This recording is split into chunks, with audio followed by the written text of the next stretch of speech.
And we're live.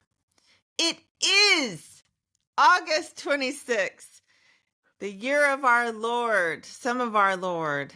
Like,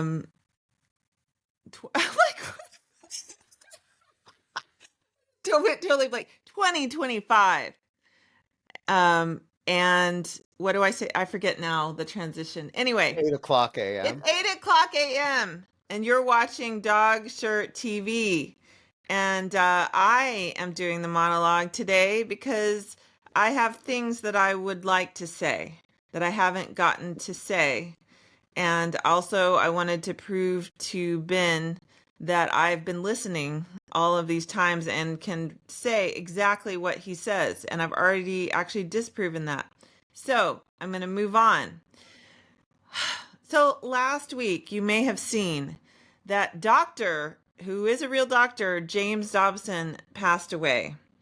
And this is the one of the key white evangelical leaders of the last 50 years. He is directly responsible for how I was parented and how most of my generation and subsequent generations in that culture were parented, i.e., badly. And he is the founder of Focus on the Family, which continues to be a big white evangelical mouthpiece. And you could argue easily that he is directly responsible for 80+% of the white evangelical community following an authoritarian because they were brought up to follow an authoritarian. They were brought up to follow authoritarian parents and authoritarian religious leaders, authoritarian view of scriptures, and he had a lot to do with that. So my parents considered as their parenting Bible his 1970 book called Dare to Discipline. And let me save you the trouble of reading it. There's only one way, one biblical Christian way to discipline your children, and that is to beat them. He didn't say beat them, is spanking, loving spanking. And he had all kinds of instructions of how to spank with love. And you did it because you love your child, and you want them to break their will. You got to break their will early so that they don't go on a heathen path. And if you don't do that, they will 100% go on a heathen path, which at the time when he wrote it was the hippie way, the permissive, hippie, baby boomer 60s way, which of course were destroying the country. And so I and many of my generational cohorts in that culture continue to be physically beaten, in some cases badly and routinely. I fortunately did not have that experience with my parents. Their parents believing that they were following God, and the point of it being to literally break their will. He also coined the phrase strong-willed child. You had to be on the lookout. Maybe you had a strong-willed child, in which case you were really in for it and you really had to double down on the corporal punishment. And he promoted all this at the time when actual social science research indicated the damage of corporal punishment. And the evidence collected since then has been overwhelming of the damage of corporal punishment. And he was an actual psychologist he had a PhD from USC. So he was aware and rejected this research and continued to promote his conservative propaganda instead. And his influence goes out far and wide. I attended, when my children were little, I attended not a crazy culty evangelical church, but an enlightened evangelical church, if there are such a thing. And we read a book by another Christian parenting expert who also instructed that the only biblical Christian way to discipline your children was to spank them. And my parents told me from the time I was cognizant of one day being a parent that I would one day go on to spank my children. And believing that I had to do this, I actually tried to one time with each of my children, and I felt like shit. And in my son's case, he hit me back.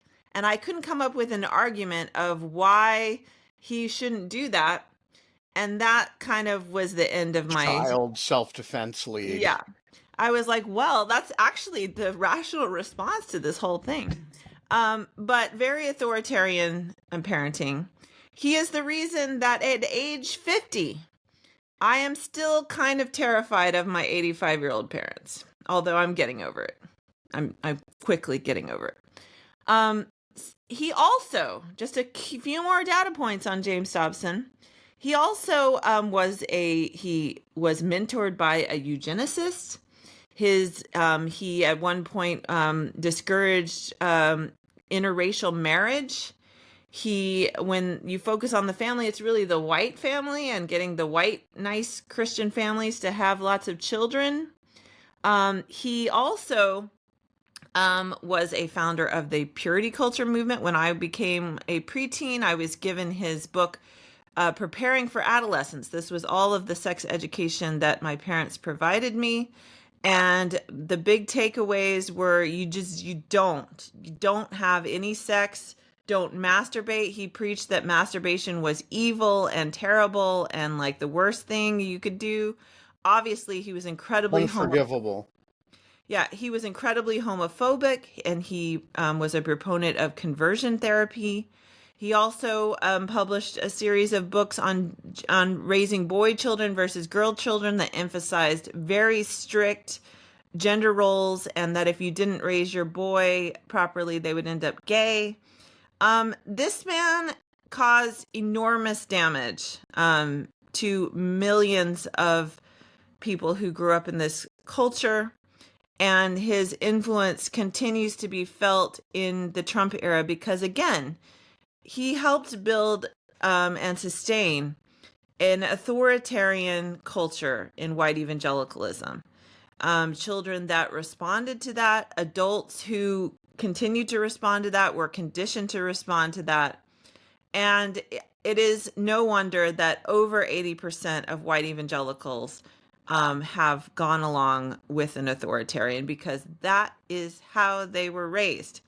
And James Dobson is a big reason for that. He also built a millions of dollars empire there in Colorado Springs with focus on the family, and I think died a very wealthy man. So I don't like to speak ill of the dead most of the time. But in this case, I feel compelled to do so because of the damage that this person has caused. I do not purport to know what happens after we die. That is something that I abandoned when I left white evangelicalism. So I will not speculate as to the destination or current location of his soul. But I do hope that there's some justice and that somehow, somewhere, wherever his soul may be, he might be confronted with the damage that he has done, all in the name of Jesus.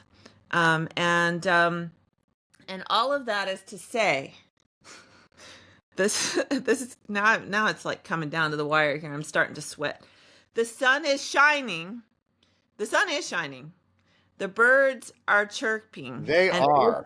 And it's going to be a great forking day. And I'm not going to say the F word because I've just had flashbacks to my authoritarian parenting and my 85-year-old parents who continue to terrify me after I'm 50 years old.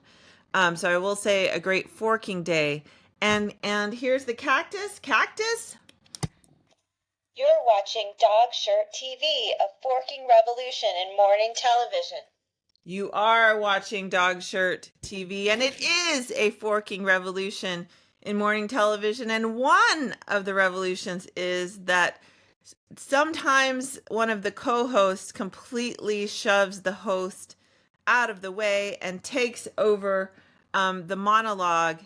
And another one of the revolutionary features is that another co-host that has no idea what the co-host is ranting about comes on and joins and tries to look interested and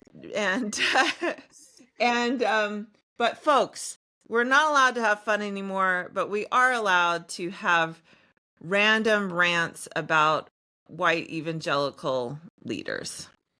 There you go. How did I do, Holly, everyone? How did I do? Wait. I'm going to rank my own monologue with I haven't brought this out in a while. Yeah, so this we is haven't seen Ben's that one. monologue, which Ben did not do, but I mean, it is like Holly worthy because Holly did it. And that's that. Yeah, there we go. Well, James Dobson, rest in great discomfort. Minna Ålander, welcome back. And Holly, great job. I'm going to retire now. So, Yeah. what is does anyone have questions or comments about James Dobson? Minna, do they spank in Finland? Is that considered a good thing? Probably not, I'm guessing. Not for a while anymore. Like, for sure, that used to be a thing back in the past, but like, I don't think it has happened for a couple generations anymore. I at least hope so.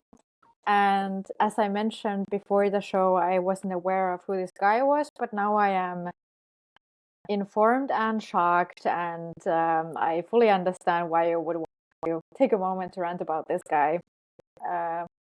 Sounds like he had exactly the wrong kind of influence. I grew up with only the dimmest awareness of James Dobson as an East Coast Jewish kid. But he's definitely one of those Christian evangelical figures of which the broader culture had some ambient awareness on, partly because his influence extended, I think, beyond the evangelical culture. He was kind of like a Focus on the Family was part lobbying group, part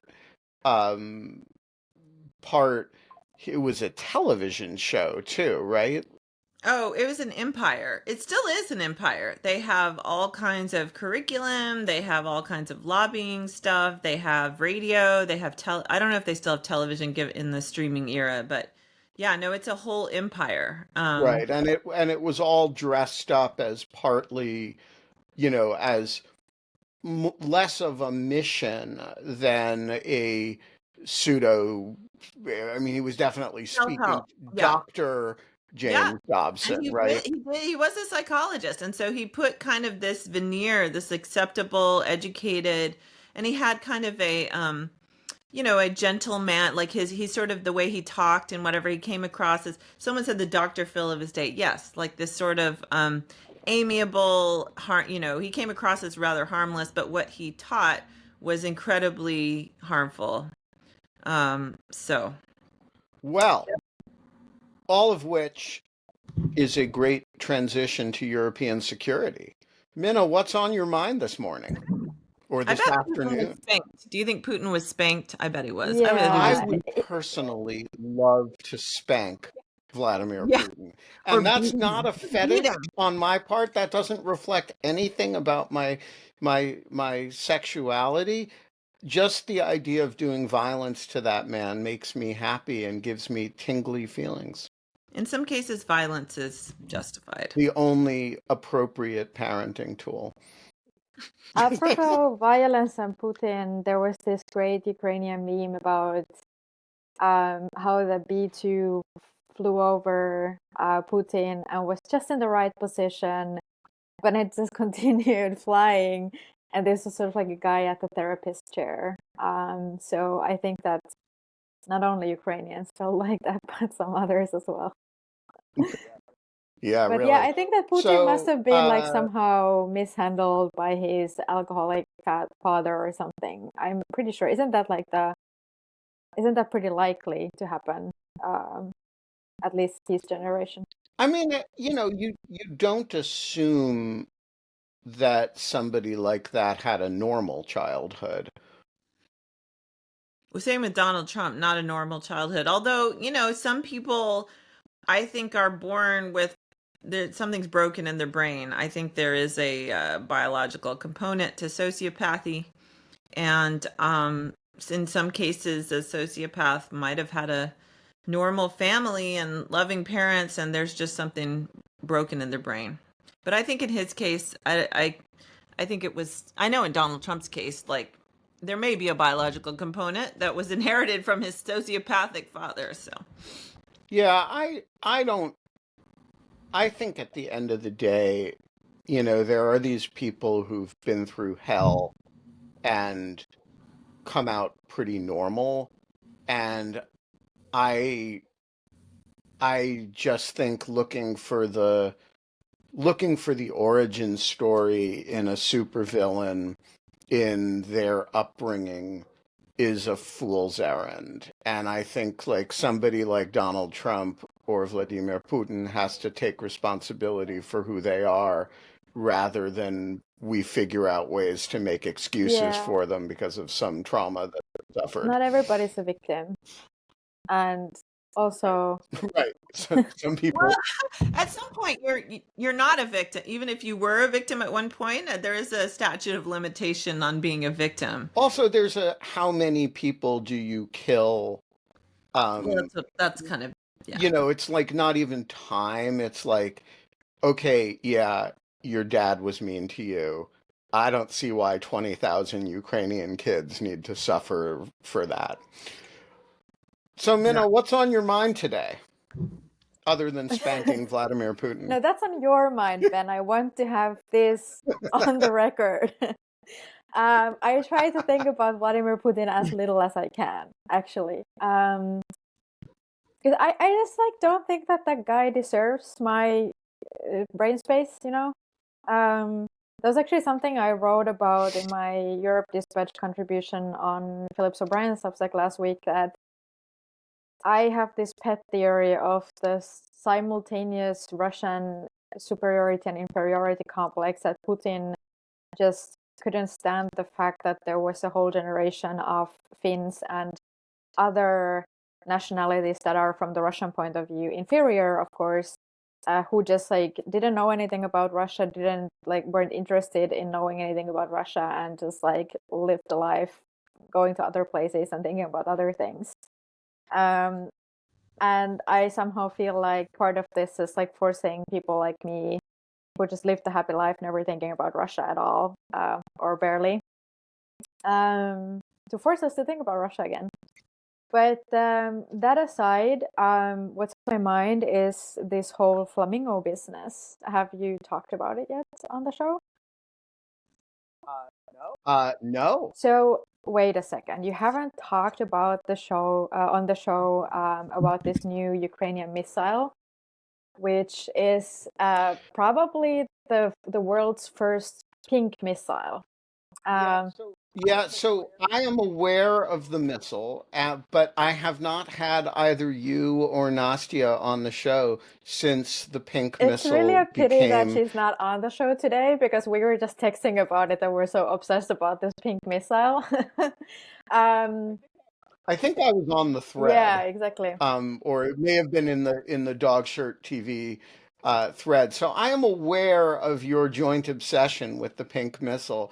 But why don't you tell us about it? With the caveat that there's like some suspicions that at least part of this may be just like a PR stunt. I mean, it's like we have no confirmation of these missiles being deployed yet, and there's been a very, very massive sort of like PR campaign for this missile, where the producer even let some, I think it was AP journalists, to come and like see the whole facility and stuff, which was a little bit unusual. But if we like just assume that this is going to be an effective weapon, this is quite big news. So the whole story is that the name came from an initial production error due to which the prototypes came out pink. So they had a pink tip of the warhead. There's pictures of this on the internet. It looks so cool. I honestly think that it's such a pity that they had to change the color to the military camouflage, because I would have so loved these pink missiles to rain on Russia. I actually honestly think that they should paint them in rainbow colors just to mess with Putin. But I mean, imagine like Moscow population looking at the sky and seeing like rainbow colored missiles, like, you know, swooshing past off to the Alenia Air Base or wherever they're headed.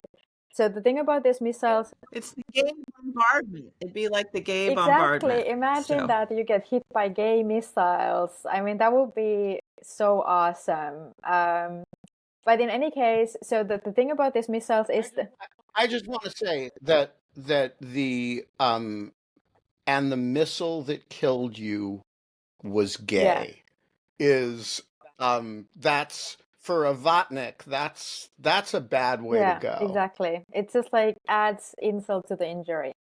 So the thing about these missiles, why they are so promising, is that they have the range of 3,000 kilometers, which basically means that it brings pretty much everything and anything into Ukrainian range.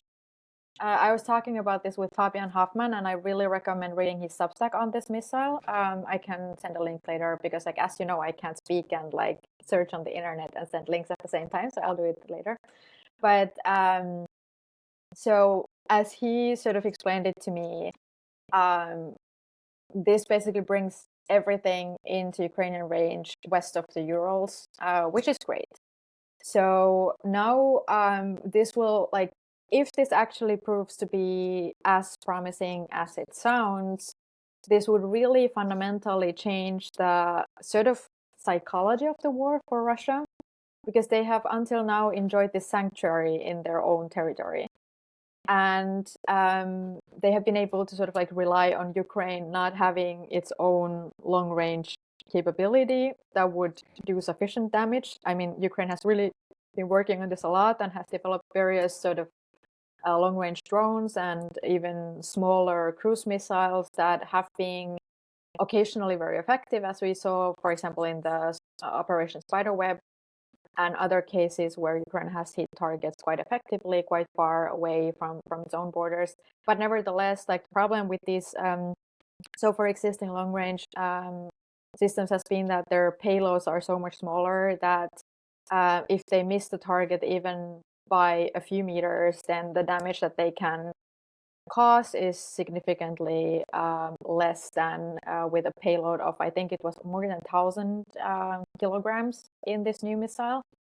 So this is sort of like a really big thing. It's not super sophisticated, and that may explain partially why it was developed so fast, because as Fabian again explained to me, it was sort of more built around the engine rather than like trying to develop a very sophisticated miniaturized engine. And yeah, so this would be. And how fast can they produce them? So this is also one sort of point of doubts a little bit, because the estimates sound kind of exaggerated or like overly optimistic. Firepoint, the company that is producing these, has said that they could already produce about 200 per month by the end of the year. So that does sound very optimistic. But it seems that And it's a Ukrainian it's a Ukrainian company. or Yeah, they have been where's so far producing long-range drones, so they are not known for missile technology, which is another point that has been made, that actually it's quite a jump technologically to go from drones to missiles. But on the other hand, then, like, so much is happening at a very fast pace right now in the European defense industrial base, that it's not impossible either that this can actually be legit. So I think that this can be a really sort of effective way of changing Russia's perception of where this war is at. If they now, first of all, have to sort of start dispersing their air missile defense systems further away from the front line, because like Ukraine has so far been able to only strike targets within a range of some hundreds of kilometers from the front line. And now this would sort of like give them much more range to hit not only military targets, but also, for example, oil refineries. I don't know if you've noticed this in the news, but Ukraine has really ramped up those strikes again in I think this week and last. So they are really going after that Russian sort of energy export infrastructure, hoping to, of course, like expedite the process of Russian economy collapsing, which is looking increasingly dire. There's even been like reports of fuel shortages in Russian cities and stuff. So those would be one major target as well. And the issue so far has been for these smaller payload systems that they are not always even a match for a concrete wall, or the concrete wall will be destroyed, but not necessarily what's behind it. So it doesn't even take a lot of hardening to protect the target from smaller payload systems. So that's why this new missile is so promising, because it's very big, it's very fast, and it can fly very far. So this is promising, and even if it's not painted pink, I don't think that the color will impact its other characteristics. But so this could definitely finally sort of help Ukraine solve this issue that they've grappled with, that they have been sort of doing this Sisyphus job of like shooting down the arrows, but not being able to attack the archer, which is obviously not a sustainable way, because air defense is so expensive and so consuming, and stockpiles and whatnot. We all know these problems. So this would be very helpful also, because it will make it much harder for Russia to protect its assets, and also especially to move them. So it would really change the game finally, in that sense that it would make the war a little bit more equal in some ways, I think. So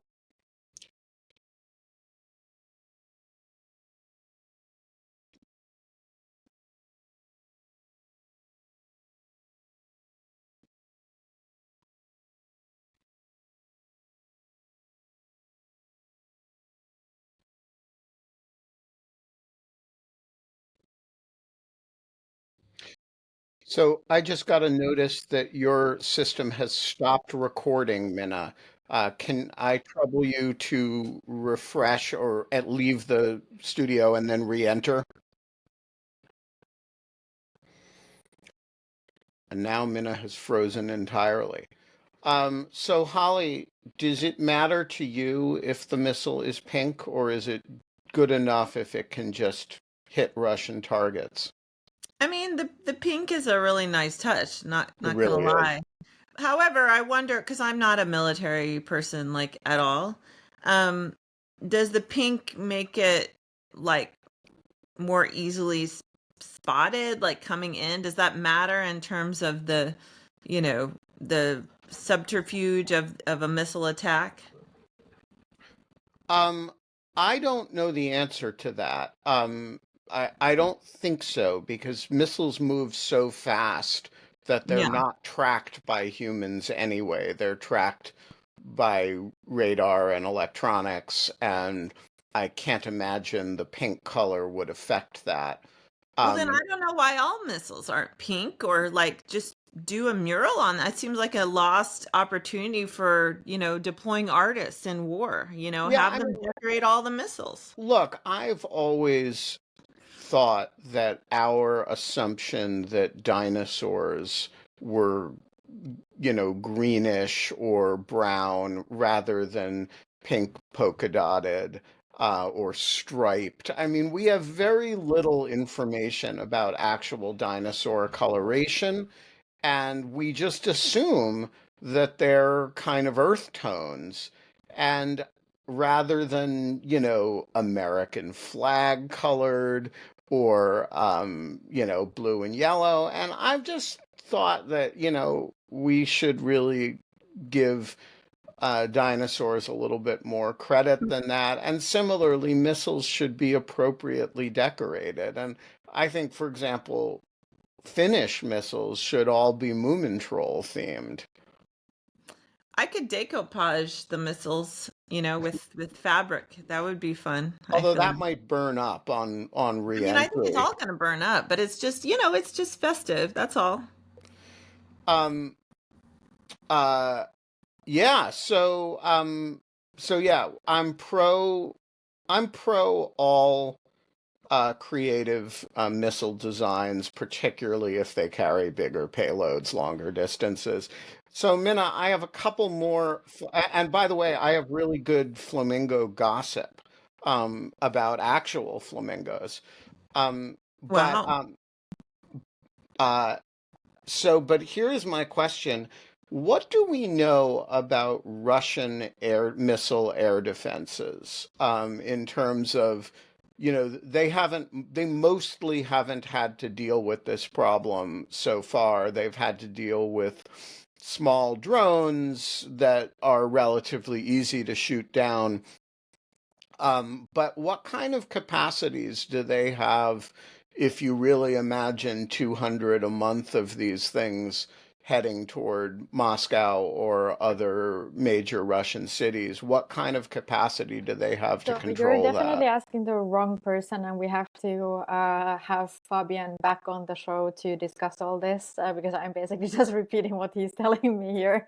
But I think the best we have on this was sort of because Iran has Russian air defense systems, and they weren't doing much when the US was bombing Iran. And also in some of the Israeli strikes on Iran, the Russian air defense systems have proven pretty inferior. So I won't hazard an assessment on that, and I will just refer this back to Fabian and ask him to come on the show sometime soon to discuss all this, especially if we at some point soon have some proof of deployment of the missiles. But yeah, I think that this could become pretty interesting for Russia because, as you say, they haven't really needed to think about defense so much. And I think that was also like one really overlooked huge strategic change that Finland and Sweden's NATO membership brought along from the Russian perspective, that they had to start thinking much more about how to also defend their own stuff. Instead of just like planning these offensive campaigns to the Baltics and like assuming that nobody's going to do anything. All right. All right. Here is flamingo gossip for you all. Why are flamingos pink? I know. It's what they Go. eat. It's the Yeah, algae that they eat. Yeah. I know all about flamingos because, we have them in Kenya. So, and they I have some are fun facts on that too. they are not actually pink except when they eat large quantities of particular types of shrimp, which they scoop up with their beaks and hold in that thing, and then they turn pink as a result of the pinkish quality of the food. There you go. That's all I know. So in Kenya, if you don't mind a little detour since you're doing flamingos for a hot second. So Kenya they also need a certain type of water, an alkaline body of water. And in Kenya, they have, historically, Lake Nakuru in the Rift Valley. There's a whole series of alkaline lakes in the Rift Valley. And one of them in particular is where they used to congregate. But a very strange thing is happening to the Rift Valley lakes that actually geologists are trying to figure out. It's not climate change, but it's something to do with its seismic activity. And the water levels of all the lakes are rising, like have been rising probably for about 10 years, tremendously. Like it's really, really strange. And so it has changed the chemical composition of the various lakes. And the flamingos have moved. I mean, there's still some flamingos in Lake Nakuru, but they've also migrated elsewhere, including we were just down in Amboseli, which I don't think used to have any flamingos. And now there were flamingos down there. Which because of climate change, there's a lot more water down there as well. So that's another issue. But yeah, they got to have a certain kind of water and a certain kind of food, and it's the food that turns them pink. Well, that is awesome. And I just want to say the Rift Valley is one of the most geologically interesting things in the world. And by the way, for those of you who don't know, that rift is getting wider and wider and wider as tectonic plates move across. And at some point in the not too distant future, it is going to flood and there's going to be a new ocean. And you know, Like that. That's fun. continental drift is When ripping is this Africa, gonna happen? Long ripping time. Africa in half. Okay, when And is that? I don't After I'm know, a dead? Just say after you're dead. few million years, Oh, okay, but cool. soon in the broad scheme of things. And and the same, by the way, the same thing is happening in Iceland. That Iceland was like there's a line down the middle of it, and you can see that line. It used to be the Icelandic Parliament outdoors and everything, and there's a weird lake thing that's where it's flooding, and that's the Atlantic plate and the European plate separating, and that's why there are so many volcanoes in Iceland. It's a whole thing. The West Coast is at much greater jeopardy. You may remember, I think it was an Atlantic or a New Yorker piece some years ago that scared the shit out of everybody and actually changed our retirement considerations because we were looking at the Oregon coast at one point.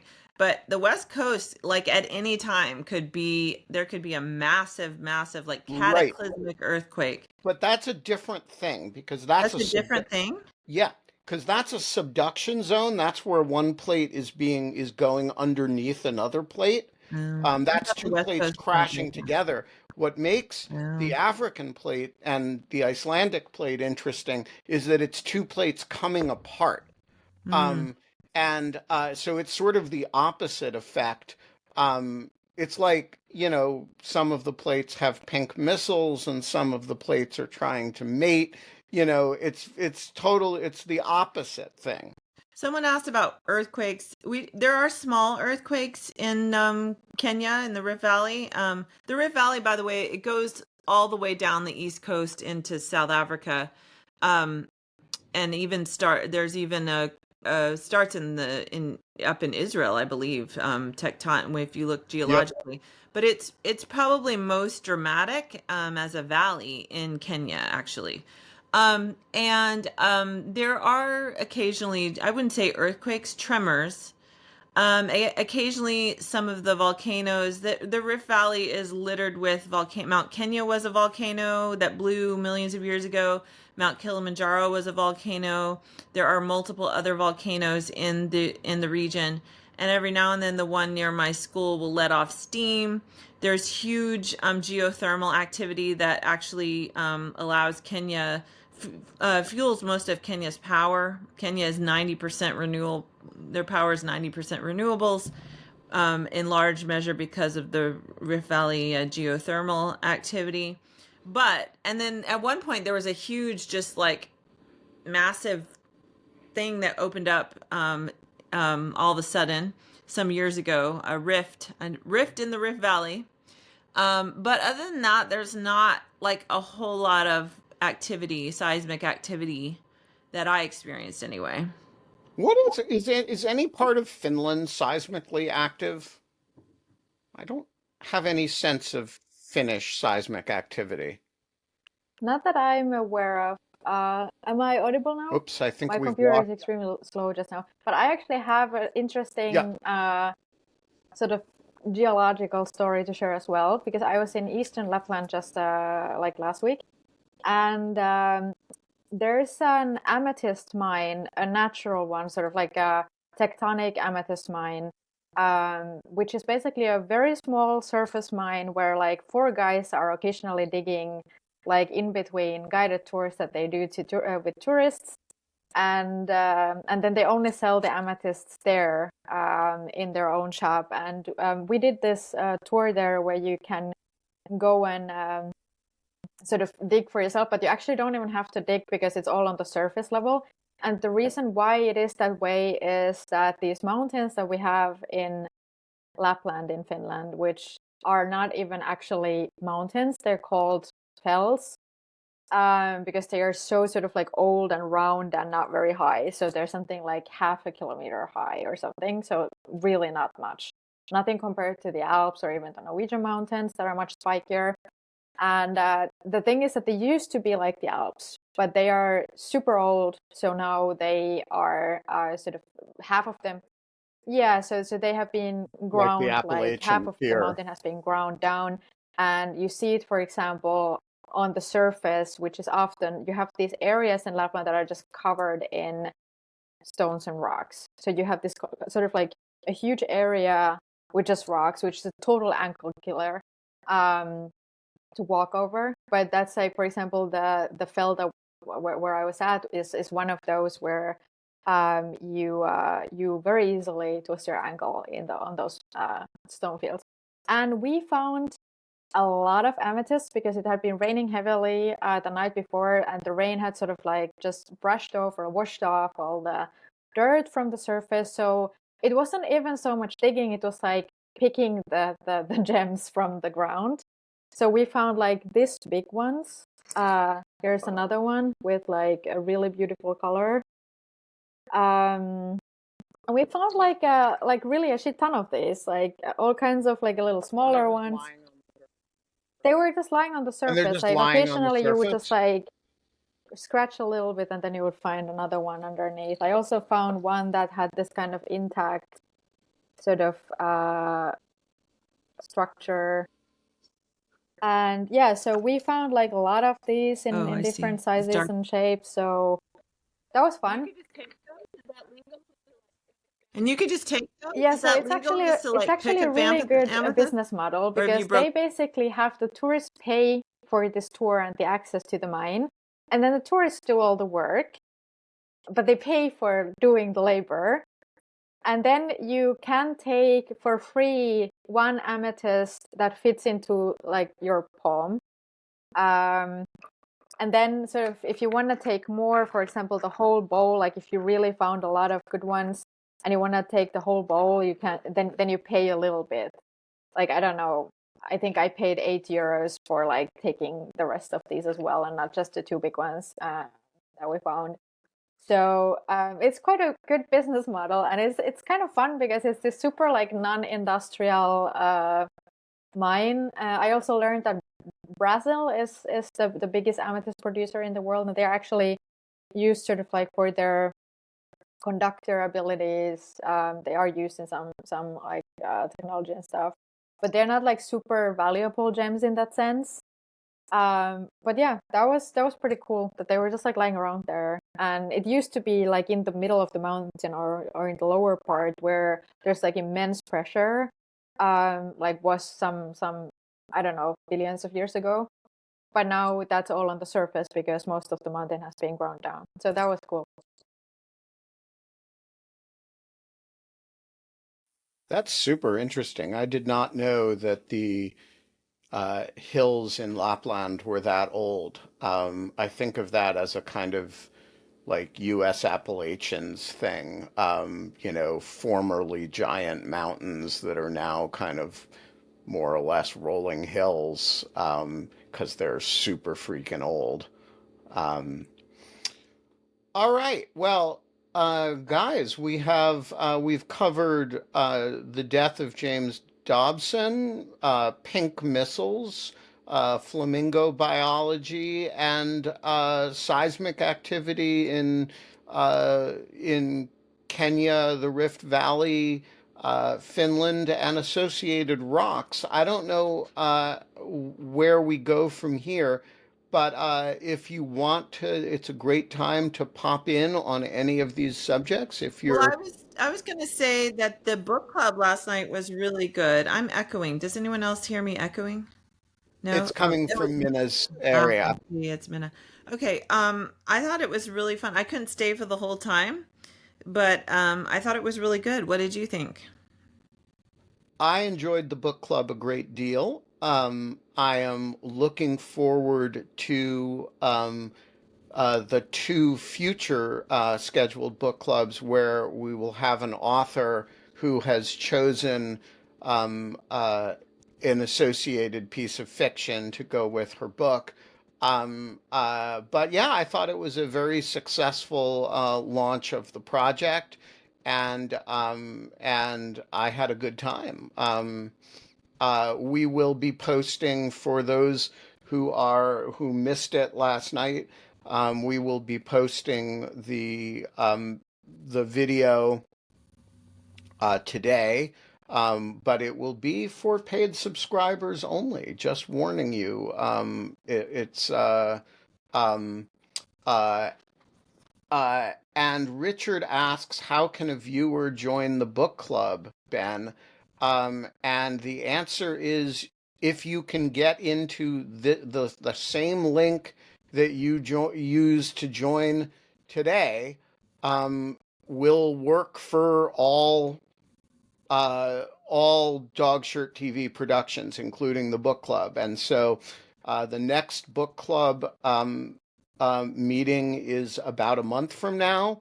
And I believe it's on the 25th or the 26th. And it will be Alicia's book, The Information Animal, and uh, uh, the Schwab book, The Invisible Life of Addie LaRue. And information about it is on Dog Shirt TV. And yes, anybody can join who is a paid subscriber of Dog Shirt TV. So if you are here, you can certainly join, but please do not share that link with members of the non-elect, as John Calvin would call them, because that undermines my business model, which is to say it is an abomination in the sight of God. In Just honor of, permissive parenting yeah, and exactly. We're just channeling homosexuality and James interracial Dobson marriage. here. Yeah. All right. Well, we've got 13 minutes left. Well, I was also I'm just going to be very indulgent, since if you don't give me an opening, that's a mistake. That's always a mistake.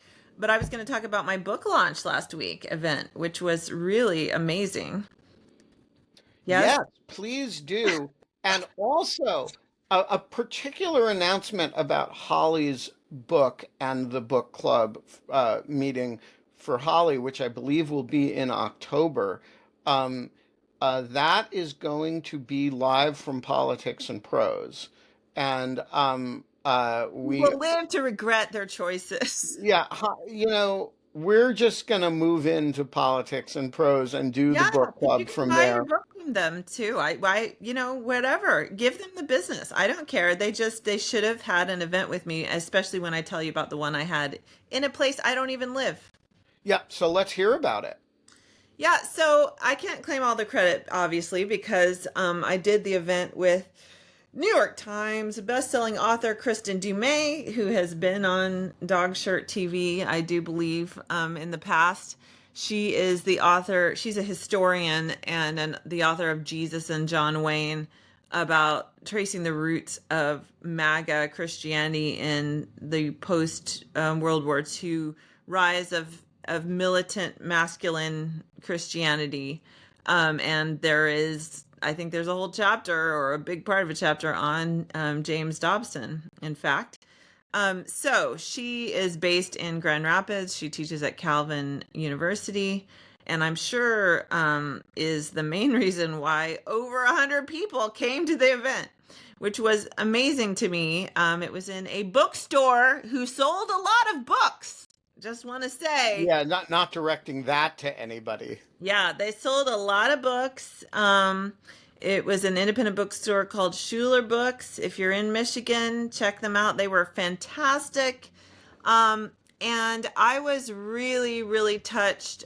So I flew out there, and I do have a very good friend who lives out there, that I grew up with, that I got to stay with and spend time with, which was amazing. And then another one of our classmates who I hadn't seen since high school graduation lives out there. And so she came. And so that was really amazing. But then I was really touched by the group of missionary kids from the main advocacy group. I'm actually doing a benefit for them in October, who they came from all over the place to support me, and that was so touching. And then I asked for a show of hands of missionary kids came from all over the place to come to this event, which was just really amazing. And then I had a couple of friends come. That she of the cactus purchase, Tammy from Ohio. She drove from Ohio. I had no idea she was coming.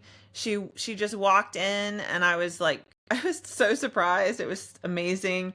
And then I had another friend I didn't know was coming who just walked in. So it was just a really wonderful time. And yeah, had a great time with Kristen Dumais. She showed me how to sign. I don't know, where in the book do you sign? What do you write? I don't know.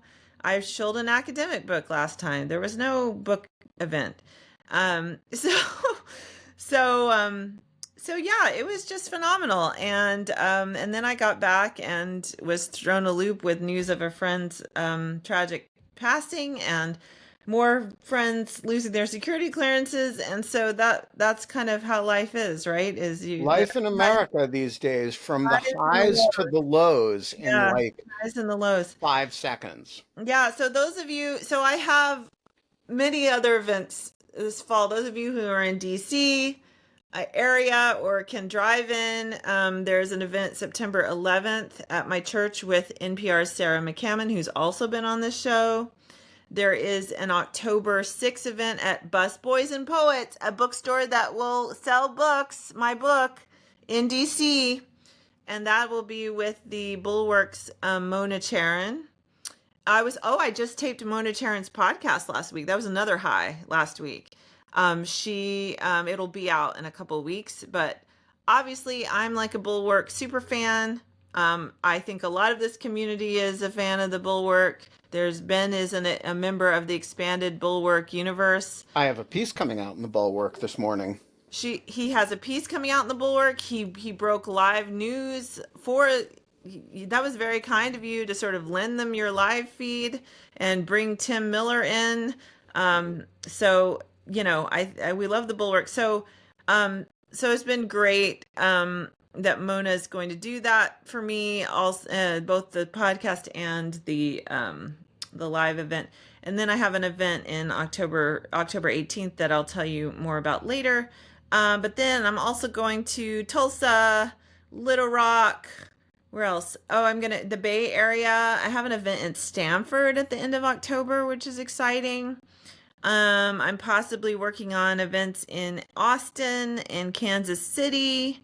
And basically, here's the deal. I'm having not great luck with bookstores. I don't know why they don't want to sell a lot of books, because I am very popular and my book is in certain circles very popular. And the certain circular bookstores are all owned by liberal elites, and they don't understand. This book is written for liberal elites who need to know more about why our country has been taken over by authoritarians.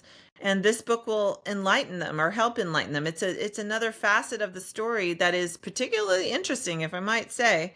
And it will help enlighten people who have no idea what is going on and why white evangelicals have taken us down this path. This will help you understand just a little bit more. And so, liberals, lefty liberal things that buy books in politics and prose, they will be interested in this book. And I'm really sad for politics and prose that they passed up. Well, we're gonna teach them a lesson. Don't worry. I think we have lost Minna. Because I was going on about myself. I'm sorry. Who I wanted to give the last word to today, and had a question for her and wanted to urge her to bring Fabian back in order to discuss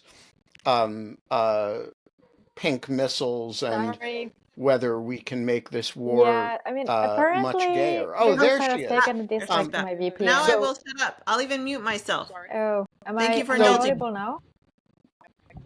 Minna, Yeah, it you're seems in. that Riverside has taken a Sorry, dislike to my VPN. It always used to work with it on, I but can hear you now I now. got some feedback on that, so that seems to have been the problem. Sorry for that.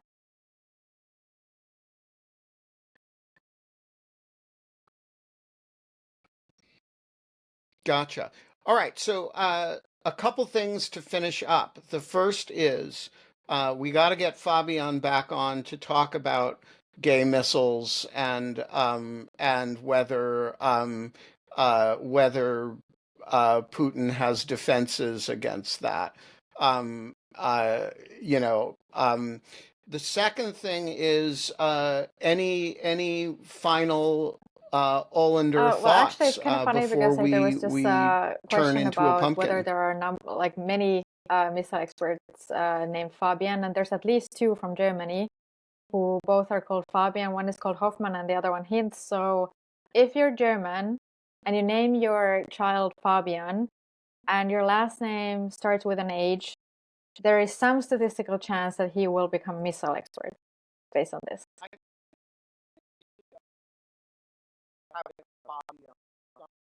That would be awesome to I have think both we Fabians on the should show think at the about same time. maybe having a Fabian summit on, you know, So they actually really get along. and we So could I'm not have sure that we them will get a kind conflict of piece fight it out, out as but to I'm who's sure the that they would be very authentic nerdy and very missile interesting. expert Fabian. I'll try to make that happen. I think we should have a Oh yeah, that Fabian would be summit. awesome. Fabian Summit in You Alaska know, on gay maybe we missiles. should host it in Alaska or something. All right.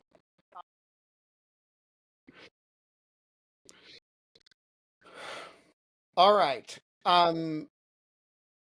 Folks, we're going to wrap up. I guess I should give Holly the end since she took over the beginning of the show.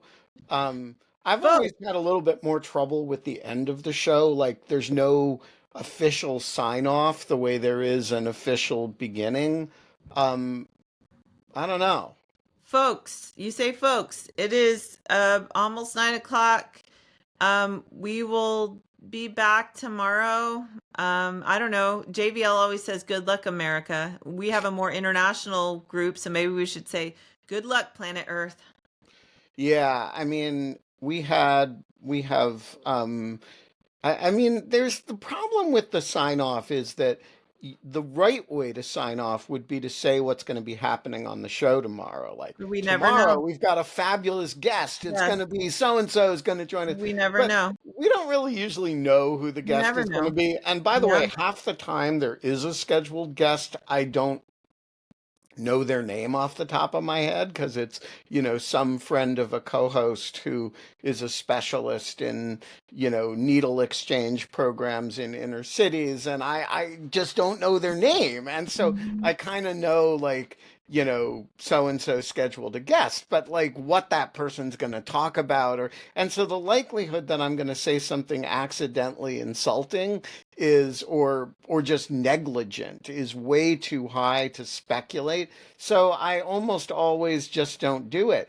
But folks, we're going to be back tomorrow. I don't know who the Oh, you say co-host. I'll be here. You'll be here. Yeah, right. I say I don't know who the hosts are going to be. I don't know who the guests are going to be, but I'll be here and you'll be here. And probably Holly will be here because she usually is. Although when I sent a text around, this will give you an idea of just how self-involved Holly is. I'm joking, Holly. I sent a text around this morning. Minna had said she was going to be there, and I said, "Who else is going to be there?" And Holly responded, "I'm sitting on the fence."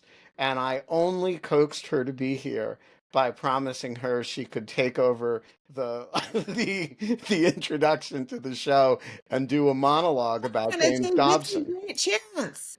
So there you go, folks. A peek inside the DSTV planning, such as it is, thread. We're going to be back tomorrow. It's going to be great. And Minna, more pink. Oh yeah, we'll be back with pink more pink missiles. missiles I think that and was Fabians. an inspired idea.